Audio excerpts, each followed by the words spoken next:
Yo soy el doctor Jaime Osorio. Antes de ser especialista también fui médico general. Fui en etapa de destinación de información en Portezuelo, una de las 10 comunas más pobres de Chile en su momento. Así que también les voy a integrar un poquito, tanto desde el punto de vista de la especialidad como médico general. ¿Ya? La patología del anillo de Waldeyer es sumamente interesante.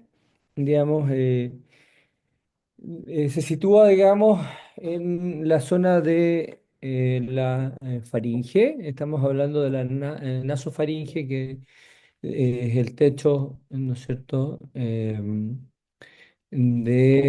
nivel del clivus, ¿ya? Atrás de la fosa nasal y el paladar blando está la nasofaringe, a donde desemboca la trompa de Eustaquio, ¿no es cierto? Y en una línea imaginaria a nivel del paladar blando hasta la epiglotis es la orofaringe, que incluye, digamos, donde están las amígdalas, digamos, y la base de la lengua y posteriormente la hipofaringe. Pero nos vamos a referir a la zona principalmente de donde está en la nasofaringe y la orofaringe anatómicamente, ¿ya? Entonces eh, podemos ver que el anillo Waldeyer es el tejido linfático que está alrededor de la naso y orofaringe y que tiene algunas estructuras que se identifican, como son los adenoides, que están detrás de la nariz, ¿ya? Arriba del paladar, digamos, y que su epitelio es pseudoestratificado cilíndrico seriado y que tiene surcos y pliegues sin criptas y que el máximo desarrollo es entre los 3 y los 7 años. Están las amígdalas palatinas, que es las típicas amígdalas que uno ve cuando uno abre la boca y baja la lengua, digamos, hacia los lados, digamos, en una fosa, digamos, amigdaliana que tiene un epitelio escamoso estratificado, que tiene criptas, es decir, tiene hendiduras que aumentan la superficie, digamos, de contacto con el exterior, tiene una cápsula bien definida y que tiene un crecimiento entre los 3 y los 10 años. Están las amígdalas tubarias que están alrededor de la trompa de Eustaquio y están las amígdalas linguales que están en la base de la lengua, digamos, y que muchas veces se agrandan después de una amigdalectomía. Ahora, todo este tejido amigdaliano, todo el tejido, digamos, linfático, digamos, que está alrededor de la orofaringe, tiene un componente, pertenece a la parte inmunológica, digamos, del sistema MALT o NALT, digamos que en donde las células M captan antígenos, se las presentan a células dendríticas y en centros germinales donde se produce inmunidad adaptativa, se producen inmunoglobulinas contra antígenos. ¿Ya? Y muchos papás preguntan cuando uno le saca las amígdalas o los adenoides si va a quedar sin defensas, porque me dicen, ¿para qué funcionan? Para defender. Y si le sacamos la amígdala, ¿va a quedar sin defensa y se va a enfermar más? No, porque no son los únicos tejidos, digamos, que ustedes pueden ver. Están las tubarias, están las linguales y además hay paredes laterales. ¿Ya? Entonces, en general participan, como decíamos, la inmunidad local y la vigilancia inmunológica, digamos, tiene producción local de anticuerpos, en su epitelio la célula M es especializada para presentar y procesar antígenos, digamos, las células dendríticas, digamos, transportan estos y son procesados por las células T en el área extrafolicular y luego en el centro germinal del folículo linfoide donde se produce una respuesta de células B. Por lo tanto, los adenoides producen inmunoglobulina A.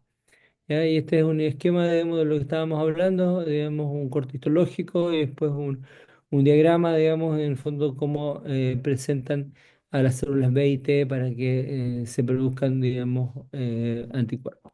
¿Ya? Entonces tenemos las amígdalas palatinas, las perituarias, el adenoide y los cordones laterales y las amígdalas linguales. ¿Ya? Por ejemplo, este es una pieza anatómica de una amigdalectomía y adenoidectomía. Estas de acá y esta de acá esa es la amígdala derecha, esta es la amígdala izquierda y es el adenoide. Si ustedes se dan cuenta, digamos, esta tiene criptas y esta tiene surcos y líneas más que criptas. ¿Ya? Digamos, el adenoide del tamaño de las amígdalas, digamos, de hipertrófico. ¿Qué son los adenoides? Los adenoides son una masa triangular que está localizada en la pared posterior superior del rinofarinx que no posee cápsula. A todo esto, dos cosas. Si quieren, me pueden interrumpir todo lo que quieran, me pueden preguntar, digamos, y al final de la clase va a haber un cajú, ¿ya? Para que preparen sus celulares, digamos, para que contesten la trivia, ¿ya? Está presente al nacer, tiende a aumentar, digamos, digamos, a los 3 años de vida y evoluciona en el adulto. Eh, los pacientes te dicen, muchas veces los adultos te dicen que tengo adenoides, ¿ya? Muchas veces todos tenemos algún resto de tejido adenoide, ¿ya? El punto es si ese adenoide produce algún problema o no. Está en relación directamente con la trompa de Eustaquio, con las fosas nasales y las cavidades perinasales. Está irrigado por las ramas faringe, la carótida externa, la maxilar y la facial y tiene inervación del noveno y décimo par.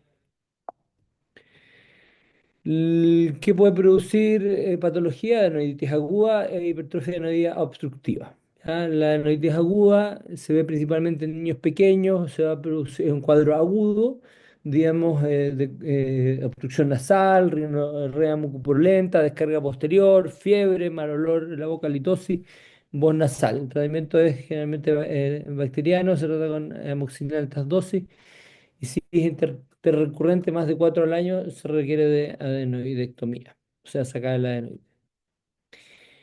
Ahora hay una relación entre la adenoiditis crónica y un reservorio de biofilms. Esto es importante porque, digamos, la cronicidad no es solo inflamación, es una formación de biofilm bacteriano en la superficie del adenoide, lo cual implica una refractoriedad a los tratamientos antibióticos. Entonces podemos tener obstrucción persistente, rinorrea, fase adenoidea y muchas veces se relaciona como desemboca, el oído desemboca de la trompa de Eustaquio y al lado del adenoide puede haber otitis media, es decir, moco líquido en el oído. Digamos, obviamente la primera en línea de tratamiento va a ser un lavado, corticoides nasales, pero si fracasa eso va a ir a una adenoidectomía. La hiperplasia adenoidea obstructiva es el crecimiento excesivo de tejido linfoepitelial adenoideo que produce disminución del calibre de la rinofarinx y consecuente obstrucción respiratoria alta. Vamos a tener la fase adenoidea. Digamos, no sé si se acuerdan de semiología de Goich, digamos que describe la fase adenoidea, que es esta cara larga, labio superior corto, retrognatia, paladar ojival, mala oclusión, ruina permanente. Para llegar a una fase adenoidea tienen que pasar muchos años, digamos, el niño tiene que haber tenido mucho tiempo una respiración bucal, ronquidos con o sin apnea, una voz nasal, rinorrea, y esto puede alterar, digamos, alteraciones conductuales de hiperactividad o somnolencia, incluso mal rendimiento escolar, y obviamente si hay mala oclusión, puede haber una inversión de la oclusión. También se relaciona, como estábamos hablando, con otitis media, con efusión y rhinosinusitis crónica. La hiperplasia adenoidea obstructiva, digamos, tiene diferentes diagnósticos diferenciales: hipertrofia de cornete, atresia de coanas, cuerpo extraño nasal, tumor nasal, rinitis alérgica, mal hábito respiratorio y anomalías dentodentales, ¿ya?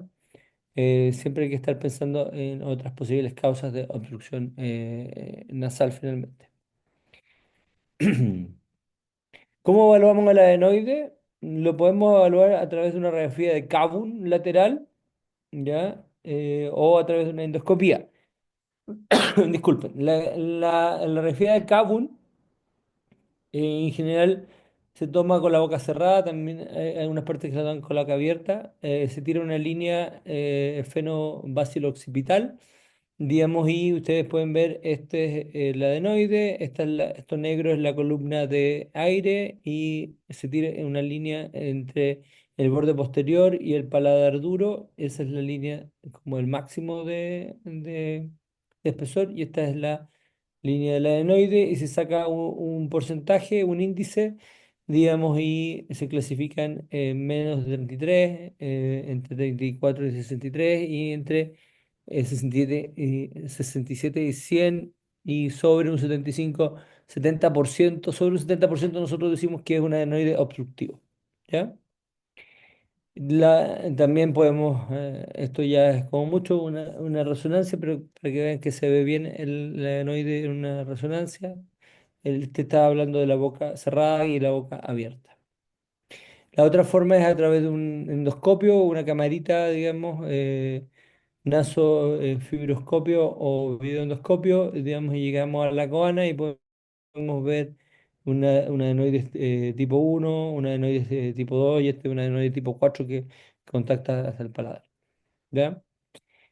La causa por la cual sacamos el adenoide es porque tenga un adenoide grande y una apnea obstructiva del sueño, hiperplasia severa que causa obstrucción respiratoria, adenoiditis recurrente, otitis media con efusión, rinocerontitis crónica y sospecha de neoplasia. Obviamente, contraindicaciones si hay trastorno de coagulación o hay fisuras palatinas con riesgo de insuficiencia velopalatina, ya que cuando hay insuficiencia, a veces el adenoide grande impide, digamos, que haya escape de aire, entonces hay que hacer una adenoidectomía, digamos, con endoscopio, e ir a mirar y sacar un pedacito. Fiebre y cuadro infeccioso combinante. Entonces, hasta ahí bien lo de las amígdalas, lo de los adenoides, perdón. ¿Sí? Ya, sigamos. Eh, Amígdalas. Las masas son masas linfoides o ovoides que están localizadas en las paredes laterales de la orofaringe, adosadas a la fascia del constrictor superior. Digamos, por delante está el pilar anterior, el palato gloso, el posterior, el palato faríngeo. Abajo está la amígdala lingual, está cubierto de un epitelio plano pluristratificado. Tiene irrigación faringe ascendente, palatina ascendente, rama facial, la facial y la lingual. Inervación noveno y ramos del nervio palatino menor. ¿Ya?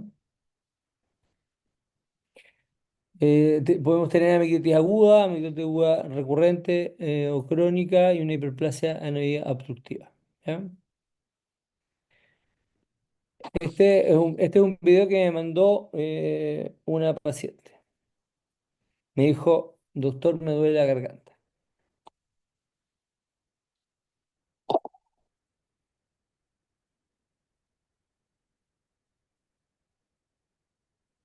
Esto lo filmó ella con su propio celular. Entonces, que tenía dolor de garganta, fiebre, digamos, y tiene las amígdalas inflamadas, ¿no es cierto? Y como frambuesa con crema, así, así de un exudado, ¿no es cierto? En las criptas de las amígdalas, eh, viene dermatosa la úvula, la garganta, ¿ya? Por lo tanto, tiene una faringoamigdalitis, ¿ya? Una faringoamigdalitis aguda. Digamos, el diagnóstico de la faringoamigdalitis es clínico. Eh, el hecho de que estén grandes no significa que hay bacterias. Digamos, en general el diagnóstico de una faringoamigdalitis es con dolor, sudado, digamos, en la amígdala, fiebre y adenopatía. Y, y ausencia de tos. Es muy importante ese punto. Ahora, es una consulta sumamente frecuente. eh, digamos, 6 millones de consultas, digamos. Ahora, hay una paradoja importante porque la mayoría, la causa más frecuente, lejos de una faringomelitis, es viral. Solo un 15 a 30% es por el estreptococo beta hemolítico grupo A, digamos, y el resto, digamos, son las otras bacterias. Pero el 80% de los pacientes que tienen reciben antibióticos. Entonces, eh, digamos, en una era en que tratamos de tener una indicación más correcta de antibióticos, digamos, se produce esta paradoja. Entonces, como dijimos, una amiguita de agua es de inicio brusco, típico, cambios de temperatura en primavera o en otoño, digamos, se produce, digamos, un aumento de los cuadros de amiguitas agudas, digamos, con progreso de estado general, odinofagia intensa, fiebre alta, disfagia, halitosis, adenopatías cervicales, amígdalas inflamadas con exudado y ausencia nasal y congestión nasal. En menor daño puede haber también asociado a conjuntivitis, disfonía, diarrea, exantema y, digamos, entre los 5 y los 15 años puede haber náuseas, vómitos, dolor abdominal, digamos, pueden consultar por dolor abdominal y ser una faringoamigdalitis. Eso es muy frecuente en los niños. ¿Ya? Mm, Como dijimos, el 70-80% son virales, el 20 a 30 son bacterianas. Digamos, hay amigdalitis agudas virales que dan exudado, digamos, en las amígdalas. Eso es muy importante. O sea, podemos tener una amigdalitis aguda con frambuesas con cremas, como la que les mostré, digamos, y puede ser un adenovirus, puede ser un Epstein-Barr o puede ser un citomegalovirus. ¿Ya? Puede dar perfectamente la misma forma que una amigdalitis bacteriana. Lejos, la más frecuente es el Streptococcus. También los otros, el Streptococo, la neumonía, el hemófilo, el micoplasma y Neisseria correa también puede dar amigdalitis aguda. ¿Ya? ¿Qué hacemos? ¿Cuál es nuestro enfrentamiento cuando tenemos un paciente con clínicamente una faringoamigdalitis pultácea? Digamos, en general, si es un niño, sí o sí tenemos que tomar un test rápido, digamos, y un cultivo, ¿ya? Lo ideal en un adulto también sería tomar un test rápido y un cultivo, ¿ya? El, el tema es que no en todas partes, digamos, hay disponibilidad de test rápido y cultivo. Tiene un costo el test rápido, digamos, y obviamente también el cultivo. Entonces, en general, si ustedes están haciendo una práctica clínica en una posta rural, digamos, el tratamiento, digamos, va a ser según la clínica y según los criterios que les voy a enseñar en un ratito más, ¿ya? Pero lo ideal siempre es tomar un test rápido, ¿ya? El test rápido, digamos, tiene una sensibilidad entre 85 y 95%, digamos, se hace con un hisopado, digamos, o sea, con un hisopo en la garganta, digamos, es una extracción antigénica, es un reactivo y el resultado está entre los 5 y 10 minutos con una especificidad de un 95%. Digamos, debería estar costando entre 15 a 30 mil pesos el examen, digamos, y nos permite tomar decisiones. ¿Ya? Hay unos scores que los vamos a ver inmediatamente que nos permiten, digamos, predecir, digamos, si estamos frente a una amigdalitis aguda o bacteriana o viral, ¿ya? Eh, no, es muy importante, digamos, que no hacerlo en personas asintomáticas porque no distingue de portadores asintomáticos. Y en niños y adolescentes un resultado negativo debe confirmarse con con un cultivo. ¿Ya? Por eso es importante se toma, digamos, con dos tórulas en la faringe y una se va a cultivo y otra se va al té rápido. ¿Ya? Y le permite, digamos, decidir el tratamiento antibiótico en la misma consulta, evitando una espera de 24 a 48 con un cultivo. ¿Ya? Ahora, en general, el diagnóstico de una amigdalitis aguda bacteriana lo vamos a hacer con los criterios de centro o los centros modificados, ¿ya? El test pack, como yo le decía, es ideal en todos los casos, tiene menos, digamos, menos sensibilidad cuando son en menores de 3 años, en casos atípicos, en amigdalitis recurrente. El cultivo tiene una sensibilidad de entre un 90 y 95%, ¿ya? Estos son los criterios del Centor que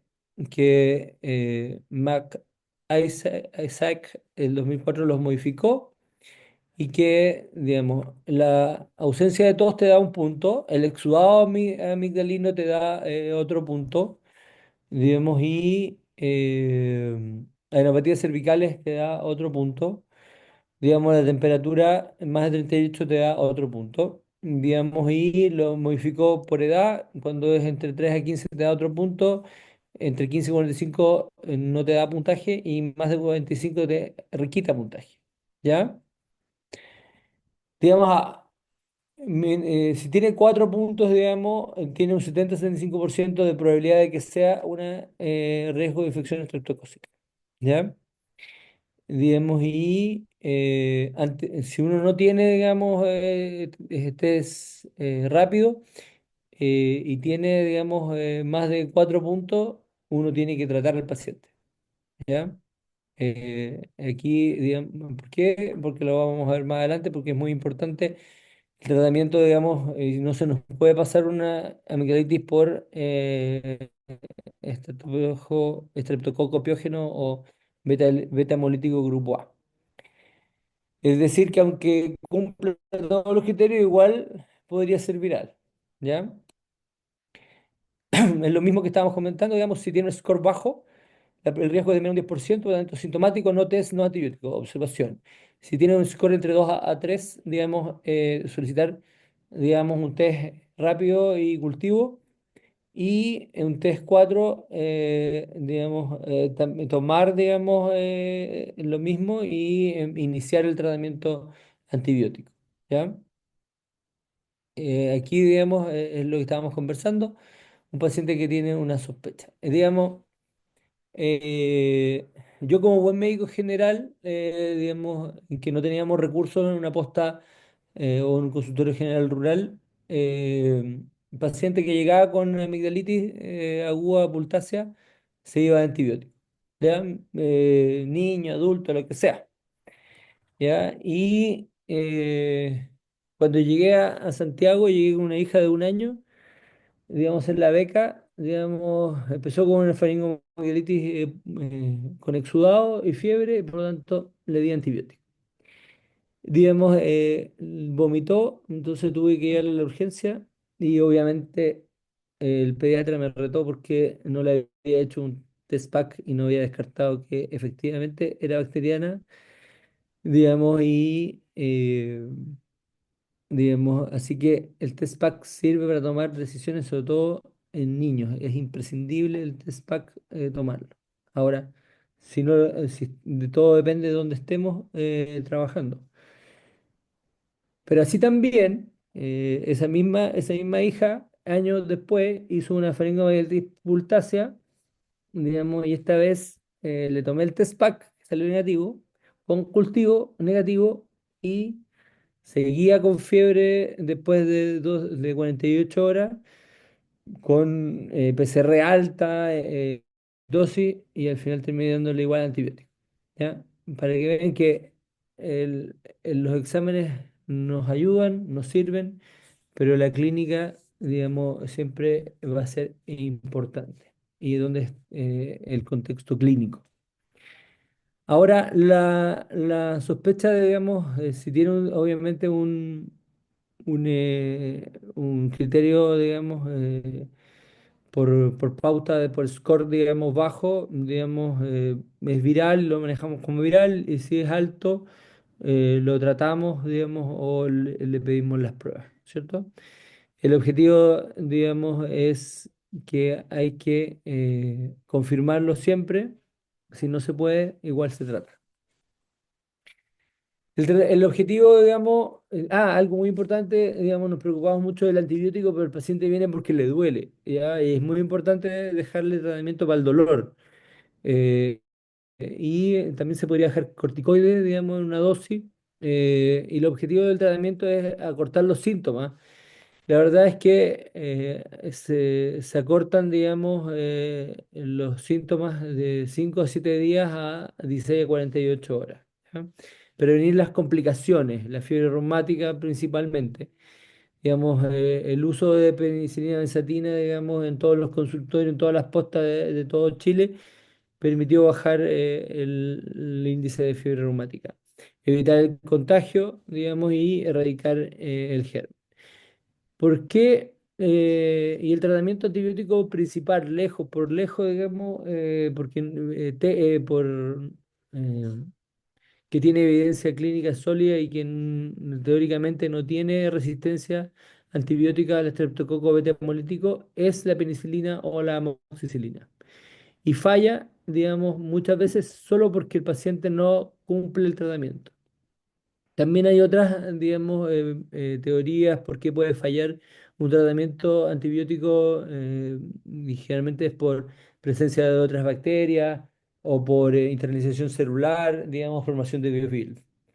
Ya el tratamiento, como dijimos, es erradicar, disminuir los síntomas, evitar las complicaciones y el tratamiento, el mejor tratamiento es la penicilina benzatina, digamos, en menores de 27 kilos, 600 unidades en más de 27 kilos, 1.200.000. La penicilina empieza a actuar a las 48 horas y dura, ¿cómo se llama? Dura 28 días. ¿Ya? Ahora, ustedes van a ver cuando hagan su práctica que le ponen 2 millones de sódica más 1.200.000 de penicilina.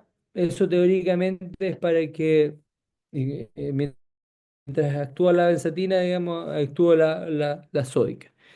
También se puede tratar con antibiótico amoxicilina oral, 50 miligramos por kilo de peso, máximo 1 gramo al día, ya sea 500 cada 12 o una vez al día. Digamos, si es alérgico a la penicilina, se pueden usar micróleos o se puede usar clindamicina, lincomicina, cefalosporina, ¿ya?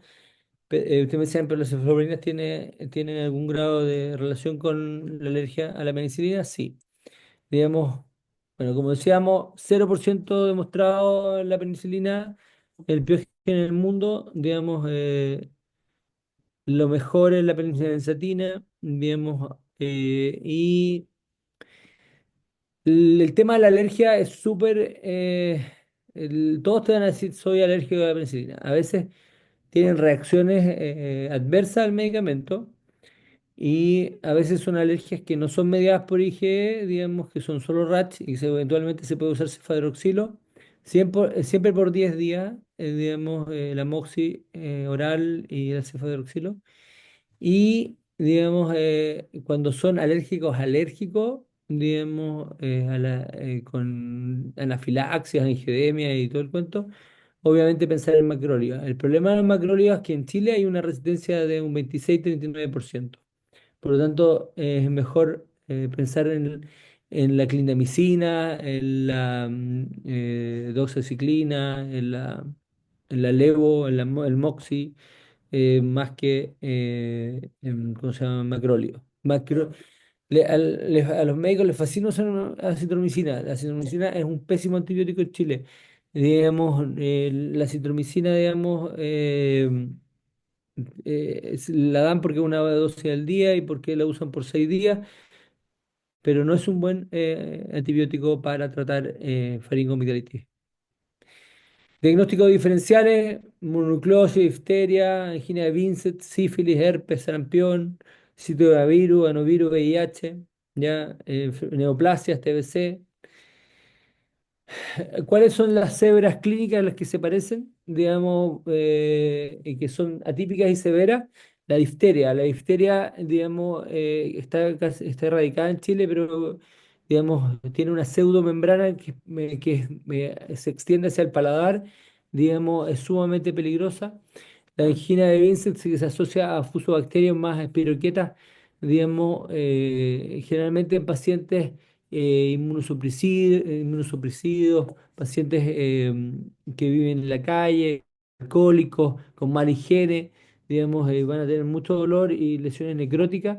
Y las úlceras, que a la faringitis fúngica son muy dolorosas, producen placas blanquecinas y se dan en el contexto de una inmunosupresión generalmente. Los simuladores de virales de faringoamigdalitis, lejos el síndrome mononucleósico, digamos, por virus Epstein-Barr, digamos, en el 90% de los casos, la enfermedad del beso, que generalmente se da en adolescentes, tiene una incubación larga de 4 a 8 semanas, tiene una triada clásica de fiebre, faringitis y enapatías cervicales posteriores. Digamos, paciente con fatiga, es la amigdalitis pultácea que no respondió al tratamiento con antibiótico. Esto puede ser una mononucleosis. También la prima infección por VIH puede dar, digamos, un cuadro igual a una faringoamigdalitis, digamos, y está en el pic, en el máximo pic de replicación viral, digamos, es un cuadro severo, similar, pero sin tanto exudado y con a veces muchas, digamos, úlceras. ¿Ya? También diferenciar de los cuadros faringoides recurrentes del síndrome de PFAPA, que es fiebre periódica, afta, faringitis y adenoides. Digamos, una es viral, es como que se trata con corticoides los cuadros de fiebre. ¿Ya? En cambio, las recurrentes, digamos, si cumple los criterios de Paradise, se va a operar. ¿Ya? Es lo mismo que estábamos hablando, faringitis viral generalmente se asocia a tos, a conjuntivitis, digamos, rinorrea, en cambio el estreptococo es fiebre alta, abrupta, sin tos, digamos, la mononucleosis, recuerden, fiebre, faringitis exudativa, enopatías cervicales. ¿Ya? Ojo con, le dan antibiótico y aparece un exantema maculopapular, digamos, y muchas veces los pacientes que tienen mononucleosis, digamos, le dan amoxicilina y hacen este rash no por el antibiótico, sino por la enfermedad, digamos, de la mononucleosis. La mononucleosis tiene el problema de que puede producir ruptura esplénica y mortalidad entre el 0,1 a 0,5%, hasta 3 a 4 semanas después de la infección. ¿Ya? Por lo tanto, hay que tener ojo con eso. Em, por ejemplo, esto, eh, alguien podría decir que es, yo les puedo contar que es una lesión indolora, digamos, y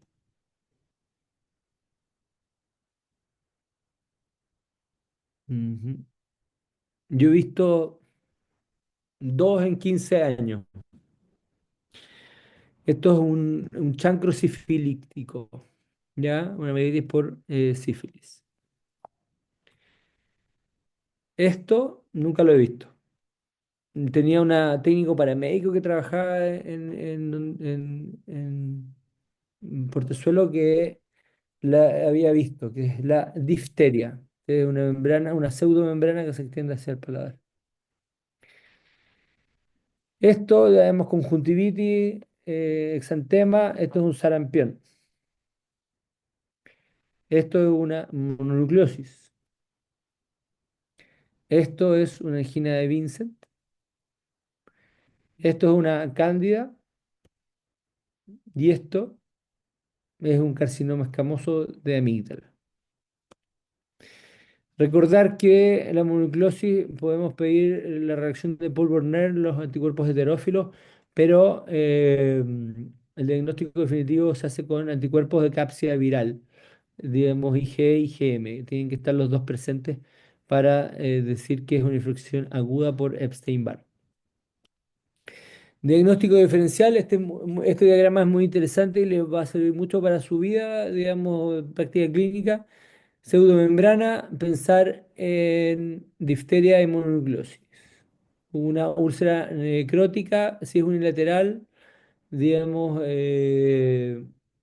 y si es, ¿cómo se llama? Indurada, sífilis o cáncer, si es blanda, una angina de Vincent. Si es bilateral, podría ser un problema de granulocitosis, digamos, un problema a nivel hematológico. Si es vesiculosa, digamos, depende de dónde esté, puede, pilar, velo, una herpargina, faringe, cavidad bucal, un herpes unilateral, un zóster. ¿Ya? Entonces aquí lo mismo que estábamos conversando, digamos, que si, cuáles son las claves clínicas, digamos, en caso de cada uno de los diagnósticos diferenciales.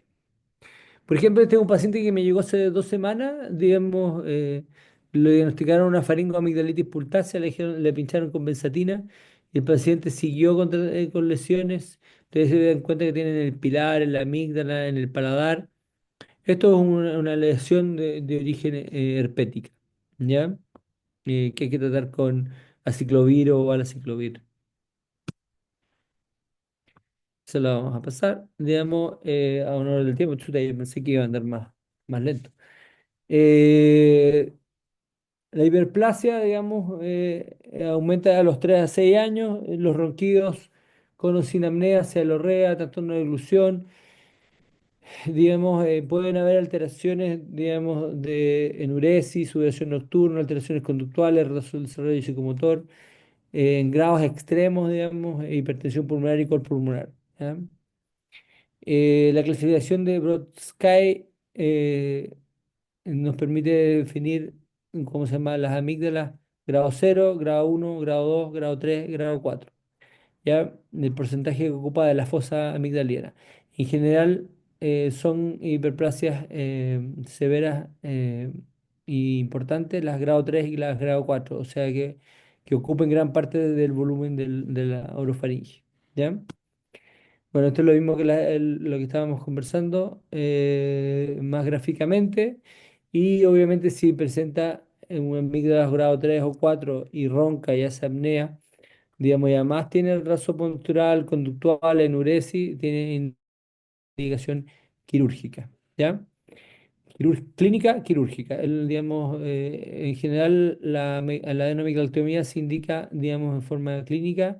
La polisomnografía solo si en caso de morbilidad, las que aparecen acá. Los criterios de Paradise, digamos, 7 episodios de un año, 5 episodios cada año en los 2 últimos años, 3 episodios en los 3 últimos años, digamos, y que sean amigdalitis con fiebre, enopatía, exudado, digamos, ¿cómo se llama? Tiene indicación quirúrgica. Lo que estamos hablando del síndrome de PAFA, digamos que se caracteriza por faringitis, amigdalitis, estomatitis y adenitis, digamos, digamos, exactamente cada 2 a 8 semanas, digamos, presenta crisis de fiebre que duran 3 a 7 días, ¿ya? Es más frecuente en menores de 5 años, ¿cierto? La amígdala lingual, digamos, la amígdala lingual suelo decir que existe, digamos, puede hacer una amigdalitis aguda o hipertrofia igual que la amígdala palatina, digamos, pero produce mucho dolor y mucha cialorrea.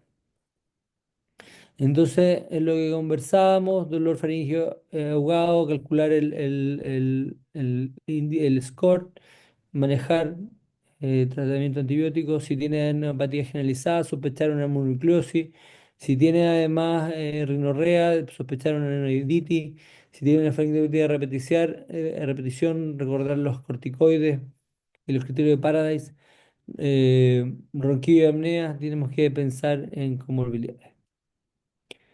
Les dejo las dosis de los medicamentos ahí. Las indicaciones quirúrgicas, lo que estábamos conversando, solo agregar si es sospecha de cáncer o amigdalitis hemorrágica o si ha tenido abscesos periamigdalianos. Ya, indicaciones relativas, digamos, otro tipo de enfermedades. Esto es muy importante. Miren, este es el lecho amigdaliano después de una amigdalectomía. Si ustedes nunca han visto un lecho amigdaliano por amigdalectomía, van a decir, oh, esto tiene una amigdalitis aguda. Esa es la fibrina, ¿ya? Esto es un cierre por segunda intención, por lo tanto se genera una costra y la costra se macera y queda blanca, ¿ya? Y eso mismo al mes está cicatrizado de esa forma, ¿ya? Estas son las complicaciones de una amigdalectomía, ¿ya? Que la más importante de lejos es la hemorragia post-amigdalectomía. Entonces, los diagnósticos clave es que es de predominio, el diagnóstico de faringomielitis es de predominio clínico, apoyado por predictores. La anticoterapia se reserva para un eh, estreptococo beta hemolítico grupo A confirmado o con alta sospecha. Sospechar mononucleosis con adenopatía. El SAOS pediátrico exige algo estructurado antes de operar. Los criterios de frecuencia de aplicarse rigurosamente antes de indicar cirugía. Y el PAFA y la hipertrofia amigdala igual son diagnósticos diferenciales, obviamente no olvidar. Ahí están las referencias. Ahí está mi Instagram si quieren seguir mi cuenta. Ahora vamos a hacer, ¿están todos atentos para hacer el cajú?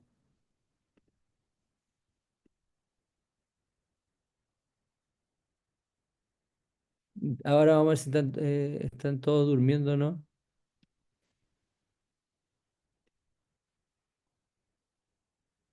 Ahí está el código para que puedan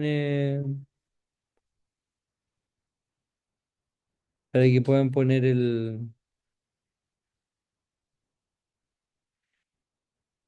no, ahí entró uno. Tenemos un solo participante.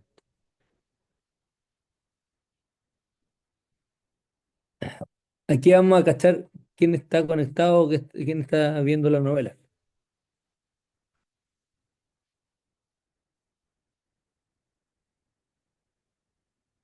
Vamos a esperar un poquito más, porque ¿son cuántos? Ah, el chat dice, ¿qué dice el chat?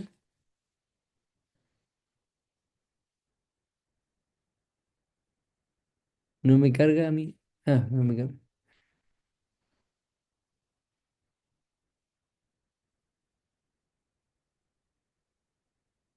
Tenemos espacio para 50 personas, así que, y son 37.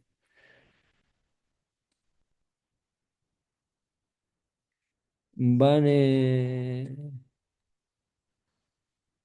van 12.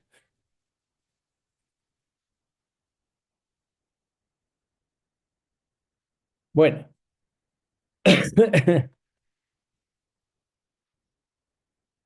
yo creo que vamos a empezar. Empezar.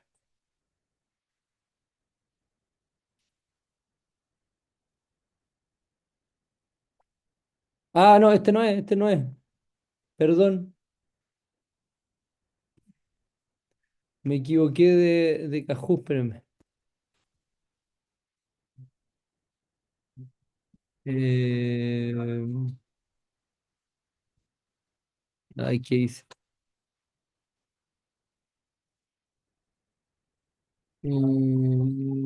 ¿Cómo lo paro?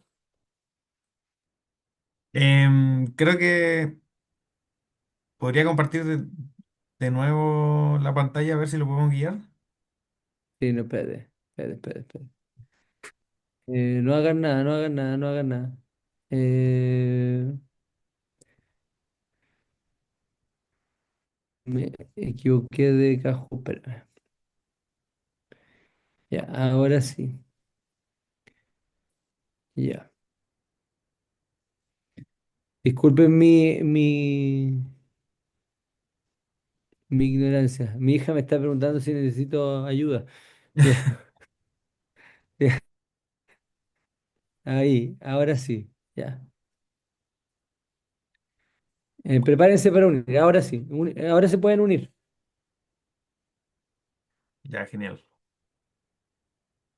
Ese es el de la próxima clase, el cajú de la próxima clase.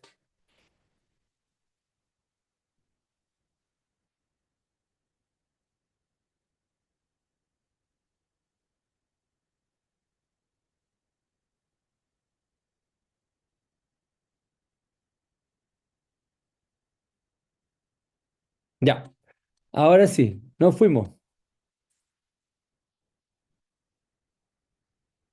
Ahí está, patología del anillo Valdeir. Vamos,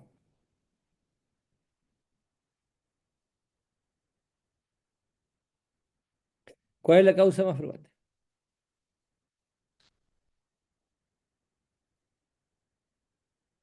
Muy bien.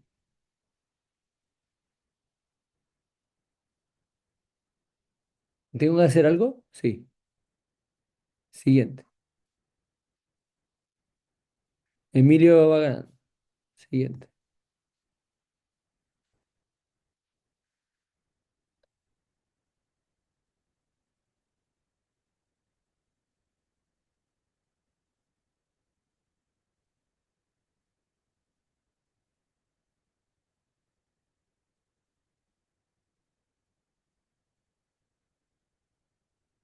Muy bien. Javier subió.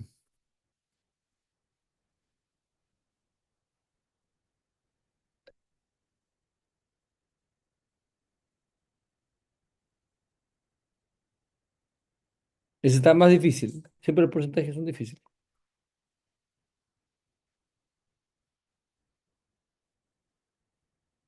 Muy bien. Veamos. Bien, Emilio.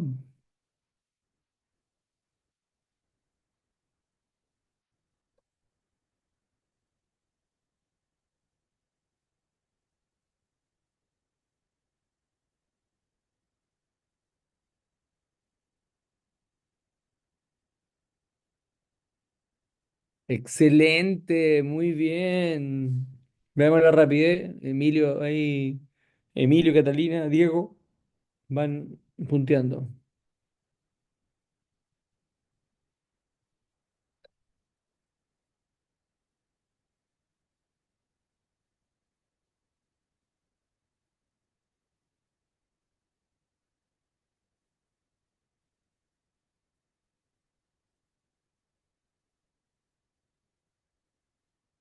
Bien, tuvo más complejidad, más complejidad.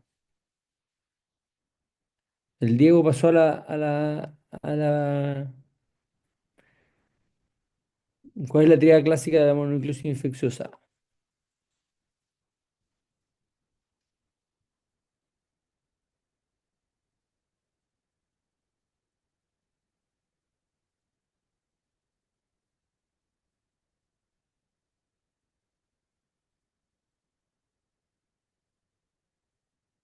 Muy bien.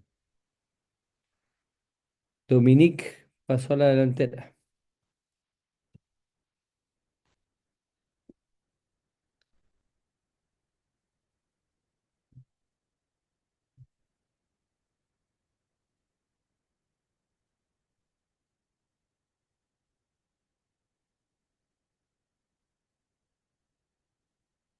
Ah, esta estuvo más difícil.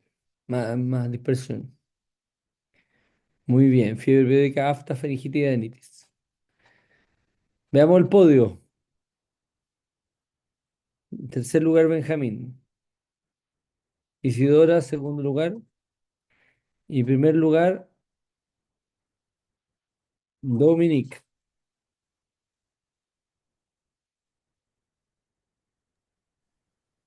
Muy bien.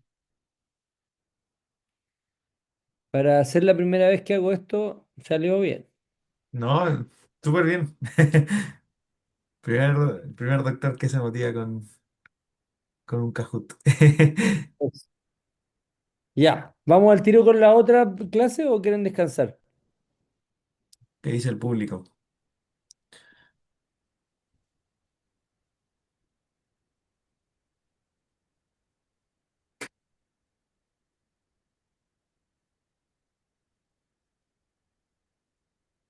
Diego dice démosle. Esperamos a alguien más que se pronuncie, o si no, si nadie se opone, para aprovechar el... Hacemos el cajú de la otra al tiro. Sí, claro.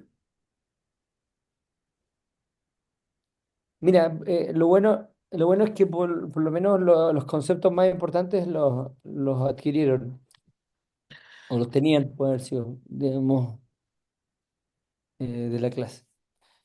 ¿Alguna Bueno, como otra bien consulta sí, que, dígame. o sea, alguna consulta del chat eh, antes de empezar la otra clase? Al parecer no tenemos. Ya, démosle más entonces, ¿te parece? Sí, démosle nomás. Ya, complicaciones. Ujú. Bueno, soy el mismo docente.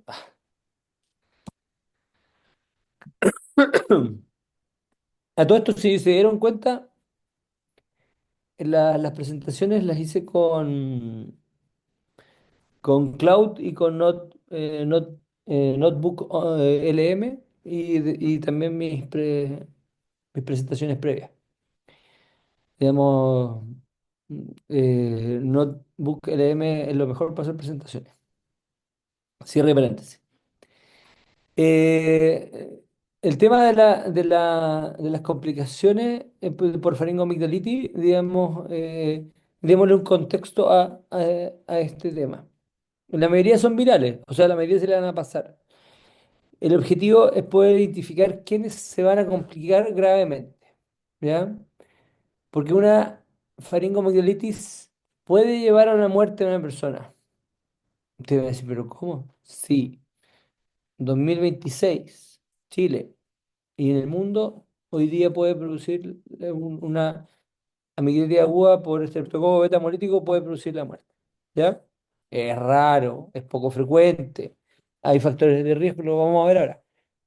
Pero sí, pero en general, el, el 15-30% es causado por estreptococo beta hemolítico grupo A y el tratamiento.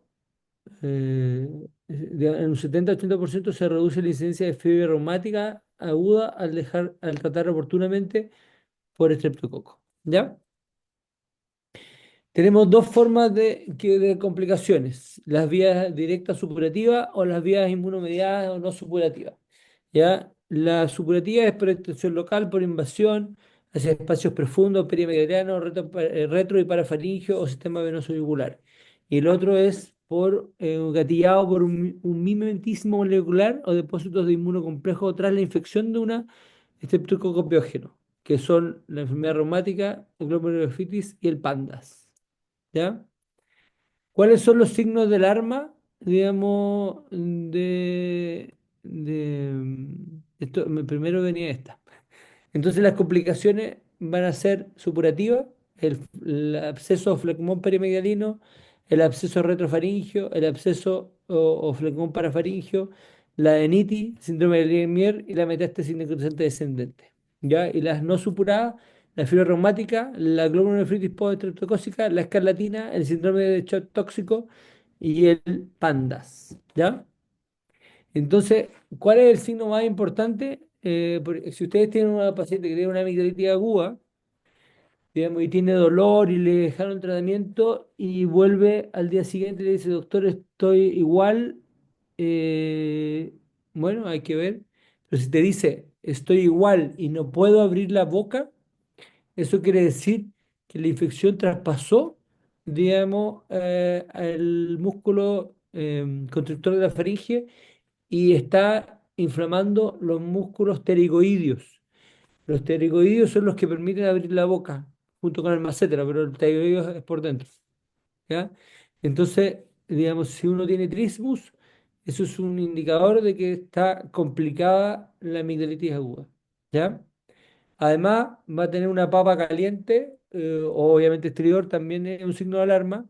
Si además no puede tragar y está botando saliva, digamos, y tiene un dolor muy hacia un lado, si tiene, si no, si está de lado y no puede mover el cuello, digamos, y como se llama, tiene una masa cervical, obviamente se está complicando, y signos de sepsis, exoftalmo, fiebre a pesar del antibiótico. Esta es la diapositiva que es más importante. Si ustedes se aprenden esto y lo tienen en mente cuando ven una faringoamigdalitis, ya tienen listo todo lo supurado.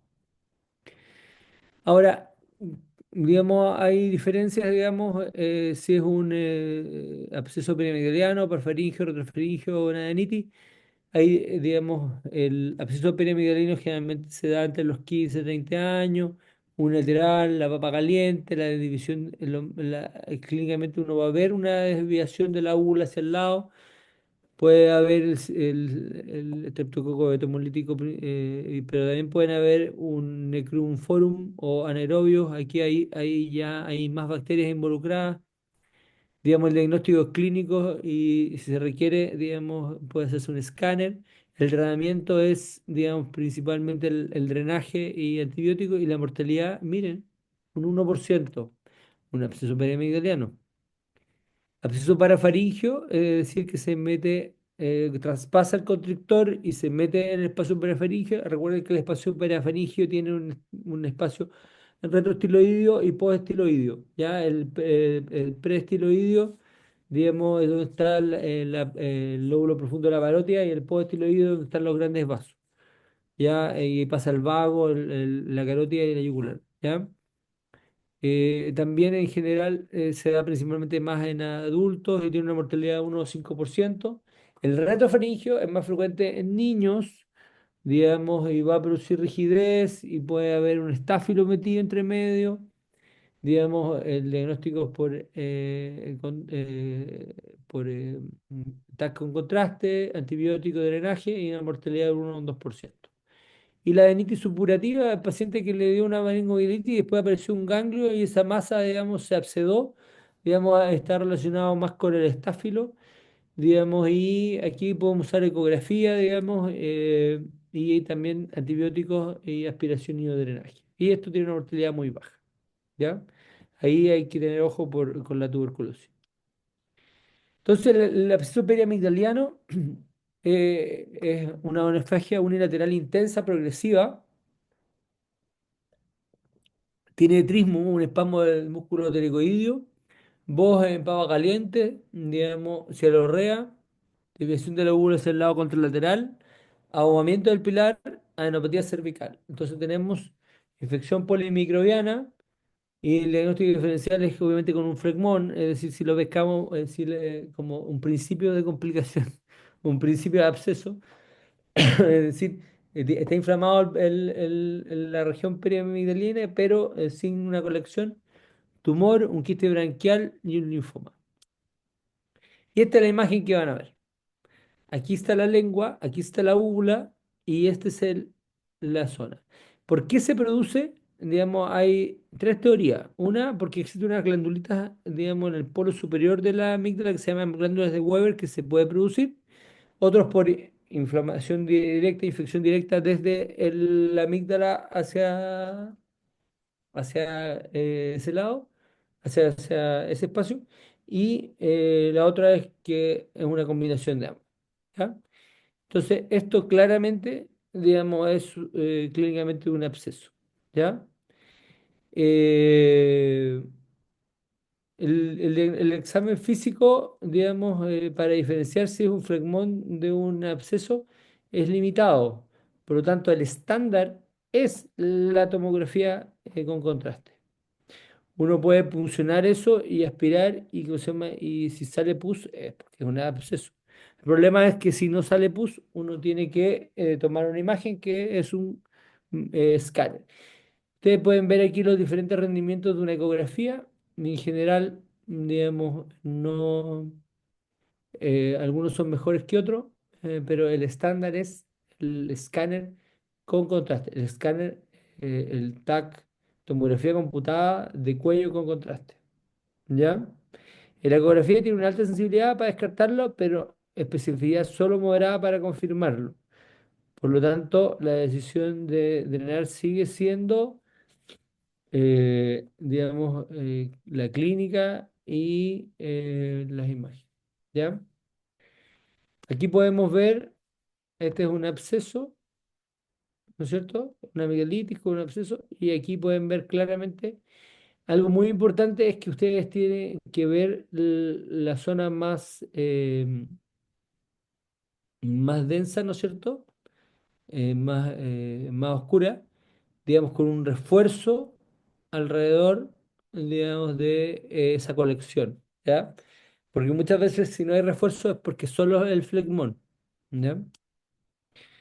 El tratamiento, ustedes pueden pulsionar y aspirar y confirmar. En algunos lugares, digamos, pueden aspirar, digamos, repetidamente, pero en general el gol estándar es hacer una incisión, meter una Kelly y que salga la pus, ¿ya? También en algunos casos seleccionados se puede hacer amigdalectomía en caliente, es decir, sacar las amígdalas junto con el drenaje del absceso, ¿ya? Y uno drena, y posteriormente deja antibiótico, digamos, amoxicilina con ácido clavulánico principalmente, digamos, por 10 a 14 días, vía endovenosa si es necesario, digamos, ampicilina sulfactán o alérgicos a la penicilina, la clindamicina. ¿Ya? Por lo tanto, son opciones. Pero en general, absceso, donde, como decía Hipócrates, donde hay pus hay que drenar. ¿Ya? Digamos, el tratamiento médico del absceso periamigdalino existe, pero está reservado solo para abscesos muy pequeños, iniciales, que comprometen solo un poco de volumen. Entonces, ¿cuál es la progresión? Digamos, podemos tener un proceso periamigdalino.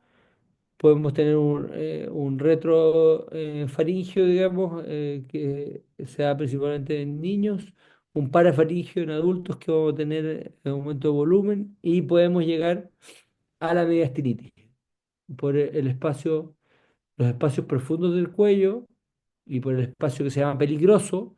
Digamos, el cuello tiene varias fascias, superficial, profundas, digamos, y hay varios espacios que están comunicados todos estos entre sí, digamos, la infección puede viajar hasta el mediastino. Como decía, los abscesos retrofaríngicos principalmente se dan en niños, va a haber fiebre, rigidez, hiperextensión del cuello y la tasa de complicaciones es mayor en los menores de 12 años, por lo tanto, se requiere de mayor manejo quirúrgico. Ya hay que sospecharlo en los niños.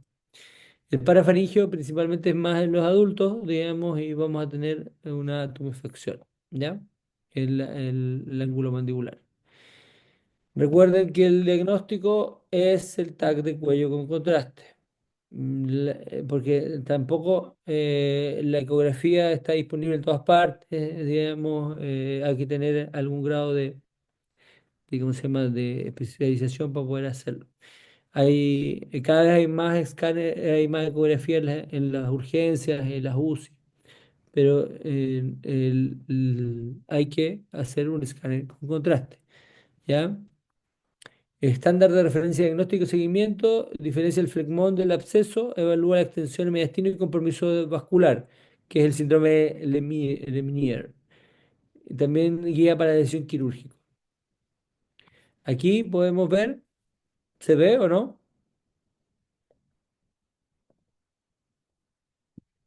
Nadie me Se responde. alcanza a ver súper bien, Doc. Ya. A ver. Ahí. Ah, ahí donde. Chun, chun, chun, chun, chun, chun, chun, chun, chun. Ahí, ahí. Ahí se ve el absceso.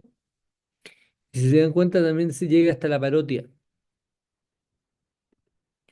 Ahí tiene absceso en la parótida, absceso en la parótida, en base de lengua también.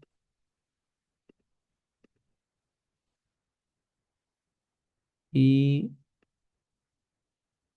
el parafaringio llega hasta el lioide, justo hasta el lioide.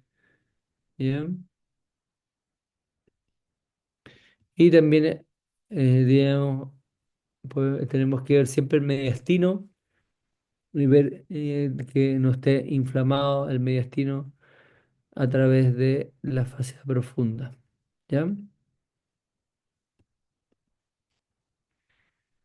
Cuando en niños, digamos, hay que tener ojo porque la enfermedad de Kawasaki se puede simular, digamos, un cuadro parecido a una infección profunda del cuello. Las infecciones profundas del cuello ¿Cirugía o manejo clínico como médico?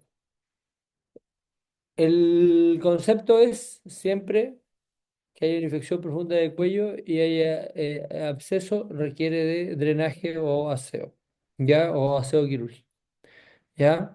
En algunos casos seleccionados se puede hacer manejo solamente médico, pero todo, digamos, toda infección grave requiere de un debridamiento y un manejo, ¿ya?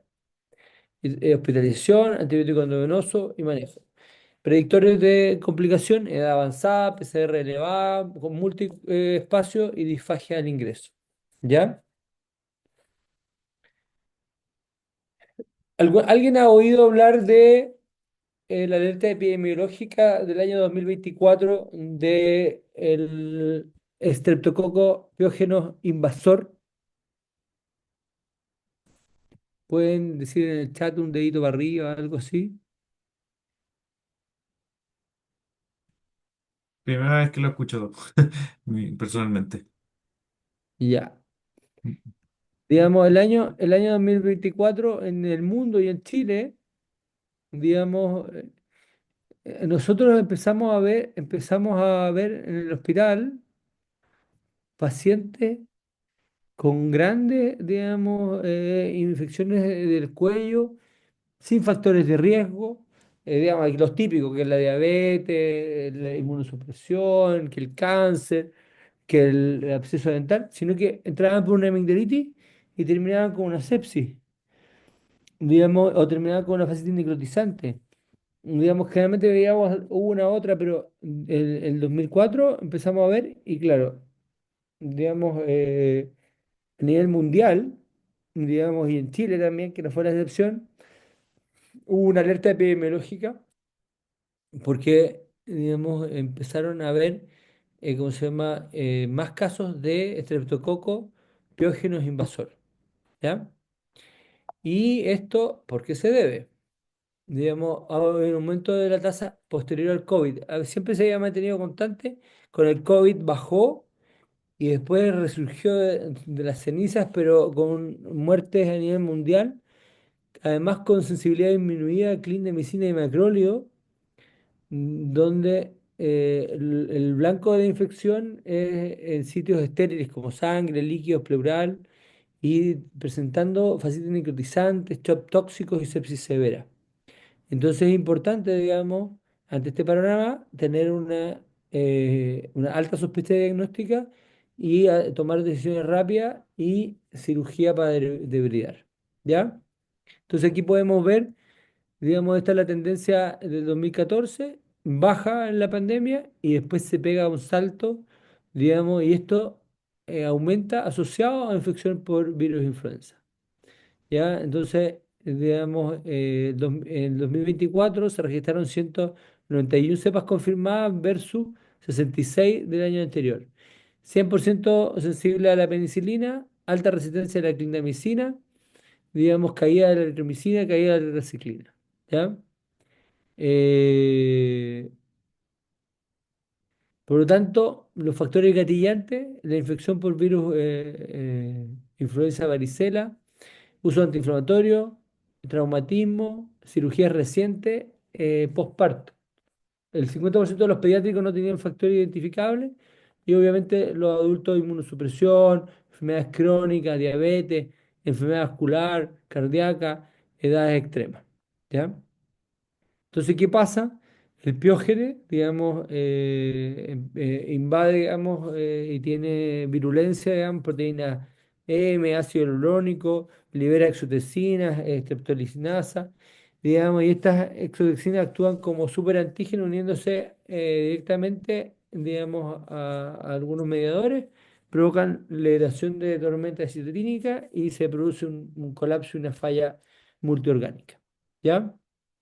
Entonces, y esto puede llevar a lo que nosotros llamamos fascitis necrotizante, que hay que sospecharla tempranamente porque la verdad es que el cuello no se ve muy mal, puede verse con un poco de celulitis, digamos, pero uno lo toca y es como se llama, y tiene aire, entonces crepita.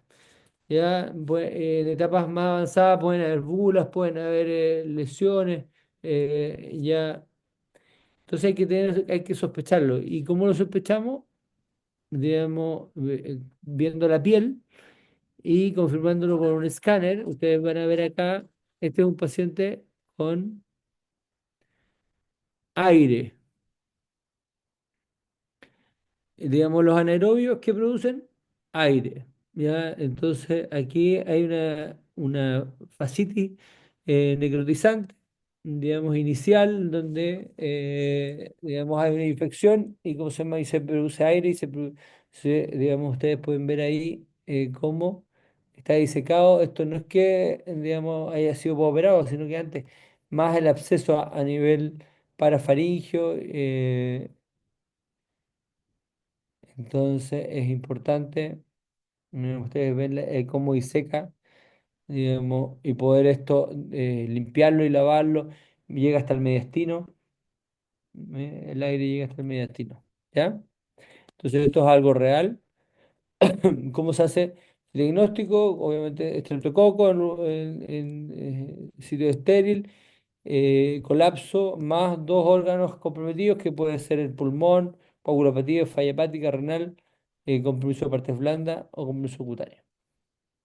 Digamos, consenso en cuanto a la sospecha de sepsis, ahí se los dejo a los que les gusta más la medicina interna.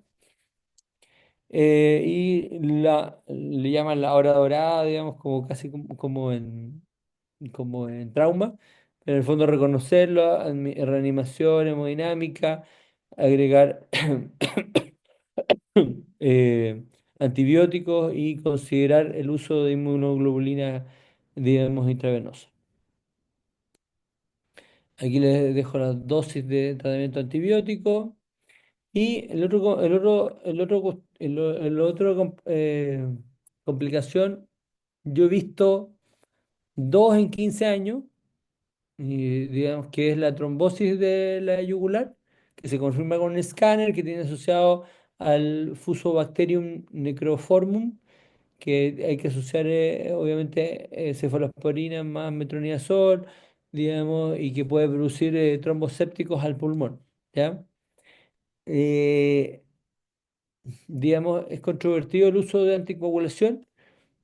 Históricamente se abría el cuello y se resecaba la yugular, pero eso ya quedó en los libros de historia. En general el tratamiento es principalmente más médico, digamos, pero obviamente hay que estar vigilando de que no haya émbolos ni más trombosis. En general, entonces tenemos una faringomielitis, signos de alarma, digamos, trismus, más asimetría vía aérea, digamos, sospechar, digamos, que hay una colección, TAC, digamos, de cuello.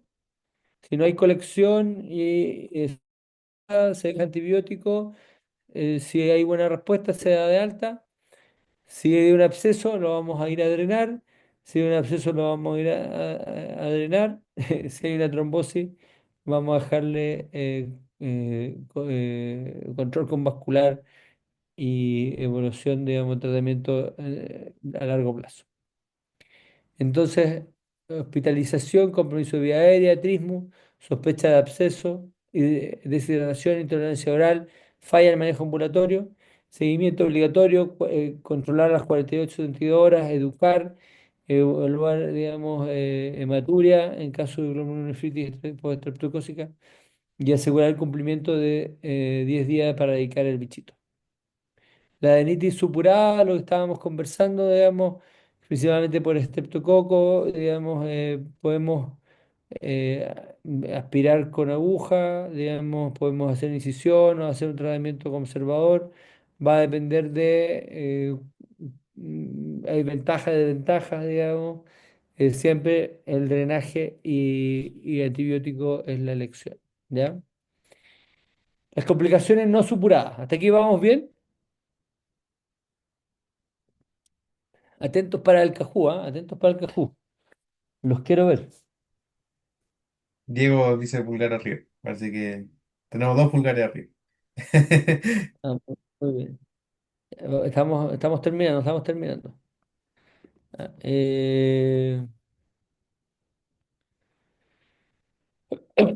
disculpen.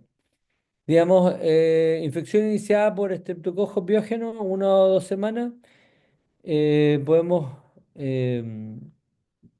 tener, ¿cómo se llama? Un síndrome nefrítico bajo, complemento bajo transitorio y lo que hay que hacer es hidratación, digamos, por una glomerulonefritis post-estreptocócica. A las 2 a 4 semanas podemos tener una fiebre reumática. Cuando yo llegué, cuando yo llegué a la posta rural, tenía pacientes que eh, tenían que inyectarse todos los meses penicilina benzatina porque tenían enfermedad reumática. Digamos, lo que ataca principalmente el estreptococo son las válvulas cardíacas.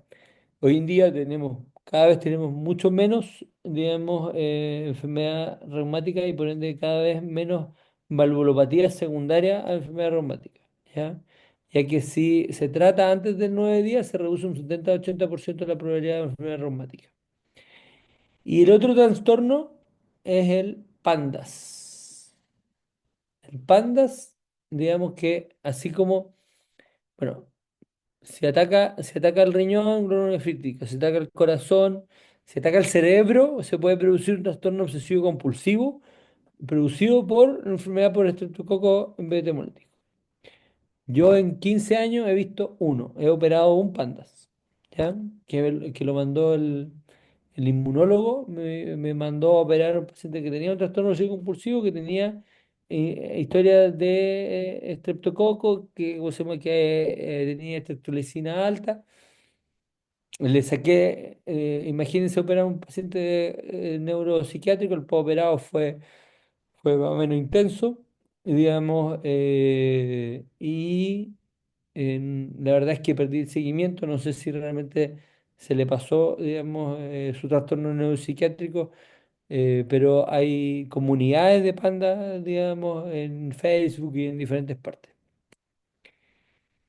Las complicaciones no supuradas, como dijimos, el mimetismo, digamos, la fiebre reumática es la más grave, digamos, se puede producir una carditis, una artritis migratoria, una corea, un eritema marginado, un nódulo subcutáneo.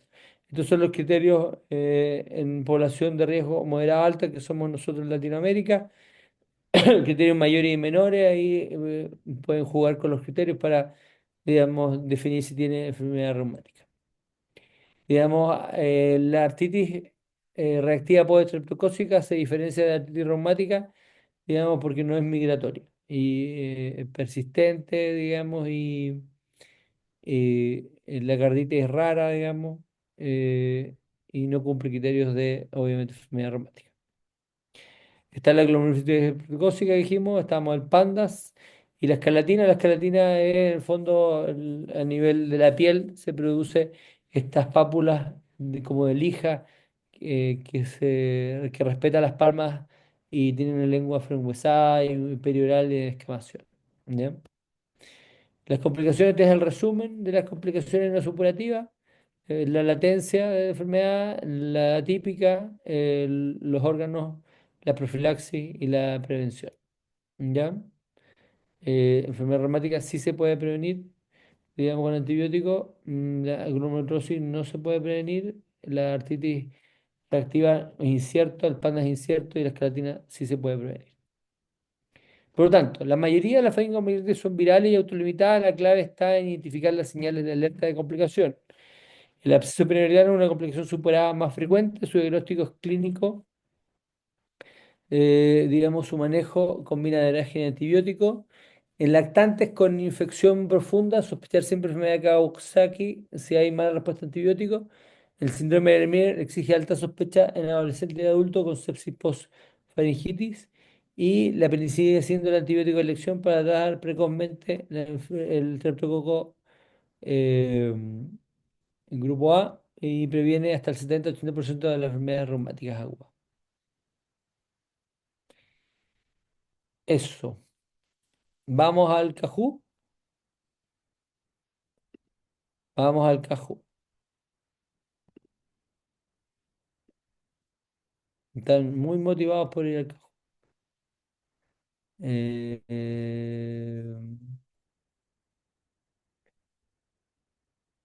Buscar un nuevo Cajón. Complicaciones.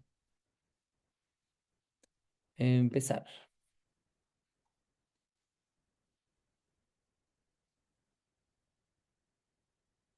Mm. Dominique fue la campeona la vez anterior, po. El Benjamín anduvo bien, parece. El Diego también.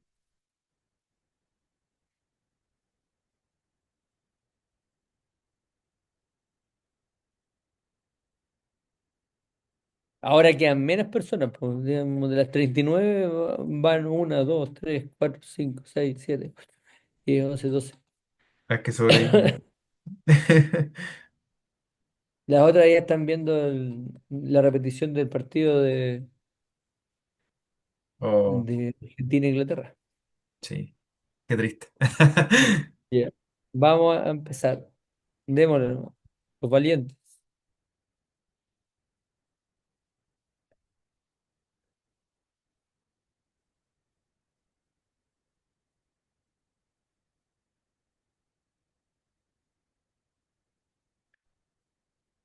Mm.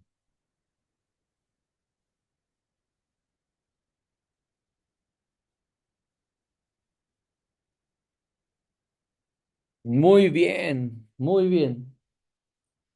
María Jesús, para ahí. Vamos. ¿Cuál es el signo clásico que distingue del absceso piramidal?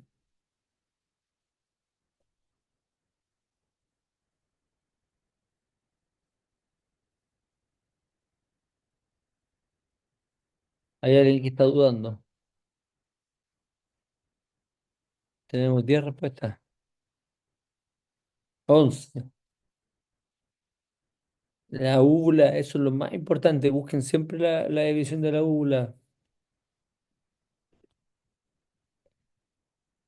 Dominique.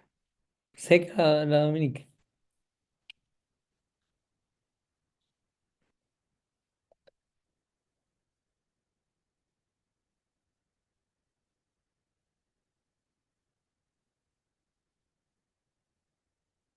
Falta alguien que conteste.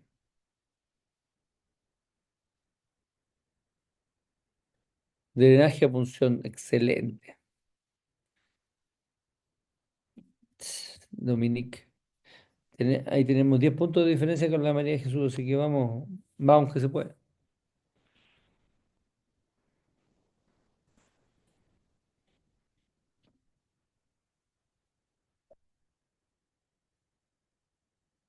7, 11, 12. Muy bien. Están atentísimos.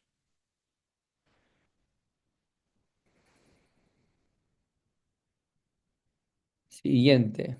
María de Jesús pasó adelante. Mira. ¿Cuál es el mecanismo fisiológico de una fiebre reumática aguda? Esta vez estaba más difícil.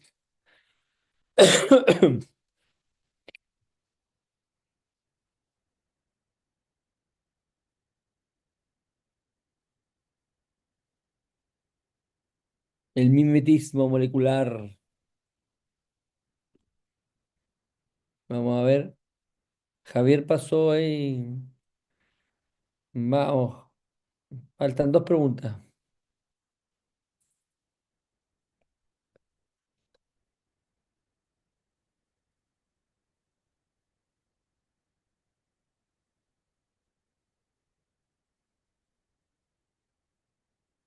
Muy bien, muy bien. Ahora Dominique pasó adelante.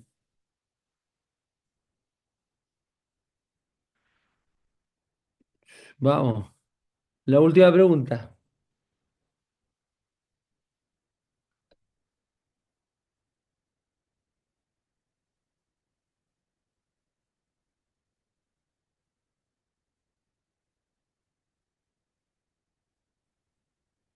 Muy bien.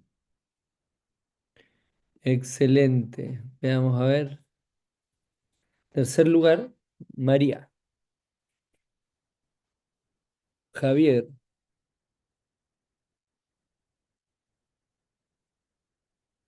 Y nuevamente Dominique.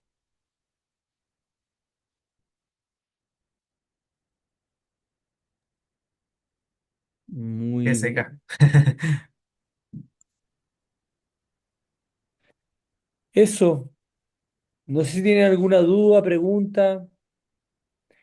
La verdad es que yo me entretuve harto haciendo, preparando la clase y ¿cómo se llama? Y haciendo la clase. Así que les agradezco esta oportunidad.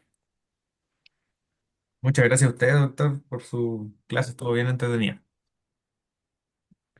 Espero que no se hayan quedado dormidos. Ahí le mandan sus agradecimientos por el chat también. Ah, muchas gracias.